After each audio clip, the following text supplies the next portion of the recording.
So welcome to the beginning of week 2 of our quickly moving course, Cor405. I've got a few things in this very short PowerPoint, and I will also post this as a standalone PowerPoint on our Moodle site so you can have access to it. So where are we headed next this semester? You're probably wondering who your groups are for your projects. Here are the group assignments, and you can read your last names there and see how people are organized. I'll tell you how I come to use the data that you gave me to get people organized. The first thing I look at is your major, and I try to put you in groups where no two majors are replicated. So as you look across that, you may see people who you know, but you know they're not in your major, and that's the idea. One of the main goals of this course is to focus on interdisciplinary learning, and you can't do that when you're in groups of people who are from the same discipline. The second thing I look at is your MBTI, and I actually really focus on the introverts and extroverts and try to get a mix of introverts and extroverts in each group so that there's not 3 extroverts pounding on an introvert, or that there's not a whole group of introverts where no one is going to step up and take a leadership role, because it's kind of what we need at this point. After that, I try to take into consideration if you're a commuter, if you are in 499 and writing a tutorial, and finally, I look at your ease with technology, and that would be that Pew Internet Trust survey that you completed. One thing I've learned is that people are becoming more and more comfortable with the technology, so I may have to take that survey out and find a different instrument. But I think these groups will work. However, one caveat, I don't think add drop for this term has finished yet, so there may still be a little bit of movement in the groups. So I will let you know if that happens once I get the final roster settled down. One of the things each group needs to do is establish a wiki page. Now, a wiki is a space for collaboration. If you've not used one, don't panic. There's a couple ways to learn how to use one. After all, part of this course is learning how to use other types of technology. So you can get in and learn how to use the one that is embedded in Moodle. Lauren Panton from the IT department has created a screencast on how to use that wiki. And what makes it easy, the pros of that one, is that it's embedded in Moodle and it's easy to find, and you can always go back to that screencast for help on how to use it. One of the cons that past students have taught me is that you cannot embed full documents in this wiki. So for instance, if you create a Word document, you would have to copy the whole thing and paste it in. You cannot attach Word documents or links or anything like that, so it's a little clunky in that respect. You can use another wiki, and it's called PBWiki, and it's outside of Moodle. It's an open source standalone product that you can always use, whether it is for this class or any other project you do now or in the future. I've embedded the link to PBWiki. It is free, or there are pay options, but use the free one for this class. The pros students have taught me about this is you can upload full documents, you can make attachments, it's very easy to use. The cons are it's a little bit steeper in terms of the learning curve and learning how to manage it, and someone has to take the leadership role and establish an account. Now, I've had several groups jump immediately into the PBWiki and start using that right out of the chute, and that's not a problem.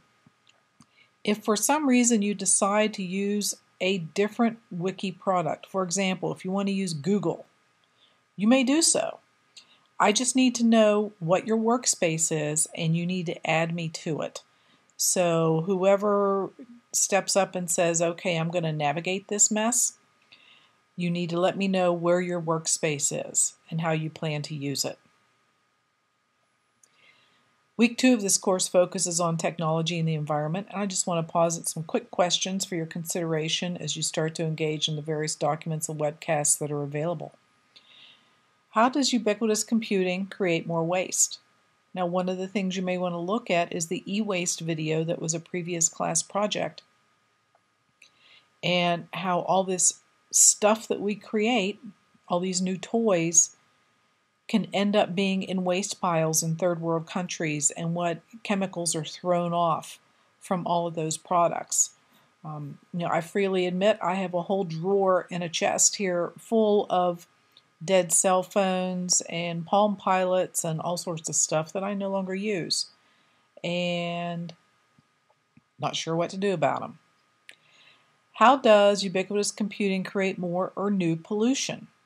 There's been a lot in the news lately about cell phones increasing the possibility of brain cancers.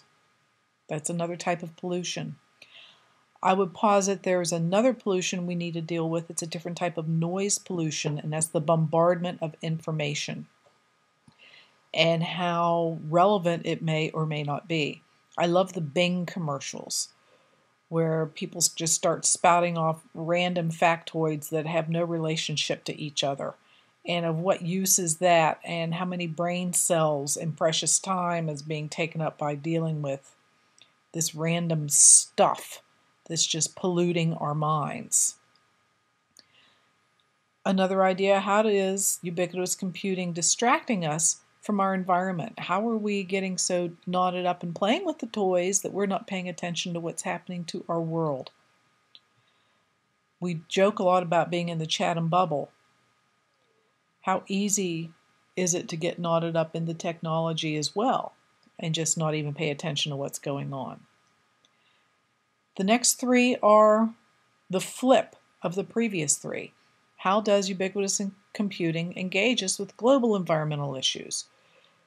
We may have all been completely mesmerized by the Gulf oil spill this past summer and watching that unfold. And I don't know if we can still watch the video uplinks from the underwater cameras. Just some fascinating stuff.